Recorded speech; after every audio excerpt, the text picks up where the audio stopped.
ওহ না, আমি এই দুনিয়ার জীবনের চাকচিক্যে প্রতারিত হয়েছি। যে ব্যক্তি তার রূহকে দুনিয়ার জীবনের আকাঙ্ক্ষায় পূর্ণ করেছে, সে মৃত্যুর সময় সেই কথাগুলি উচ্চারণ করবে। আমার টাকা, আমার সম্পদ, আমার খ্যাতি। কিন্তু মুমিন ব্যক্তি যে সারা জীবন মন থেকে আল্লাহকে ভালোবেসেছে এবং সেই মৃত্যুর সময় তার রবকে স্মরণ করবে ও তার নাম নেবে, হে প্রভু, হে দয়াময়, হে পরম দয়ালু, ইয়া আল্লাহ।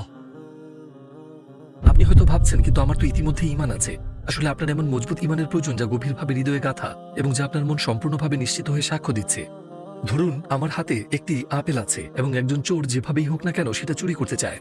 এখন আমি যদি আপেলটা শুধু হাতে ধরে রাখি আর যতই চেষ্টা করি না কেন সেটি রক্ষা করতে, চোর সহজেই সেটা ছিনিয়ে নিতে পারবে। কিন্তু যদি আমি এটা খেয়ে ফেলি, তাহলে এটা হজম হয়ে আমার শরীরে চলে যাবে। তখন চোর চাইলেও আর আপেলটা চুরি করতে পারবে না। তাই আপনি যদি আপনার ঈমান শুধু বাহ্যিকভাবে না ধরে রেখে আপনার হৃদয়, মস্তিষ্ক এবং রুহে প্রবেশ করান, তাহলে আল্লাহর ইচ্ছায় শয়তান আপনার মৃত্যুর সময় কোনো ক্ষতি করতে পারবে না। কিন্তু আপনি যদি পরকালে বিশ্বাসের দাবি করেন, আবার এমন জীবন যাপন করেন যেটা দেখে মনে হয় পরকাল বলে কিছুই নেই, যদি আপনার কাজে এবং কথায় মিল না থাকে, তাহলে সম্ভবত আপনার নিজেকে প্রশ্ন করার সময় চলে এসেছে।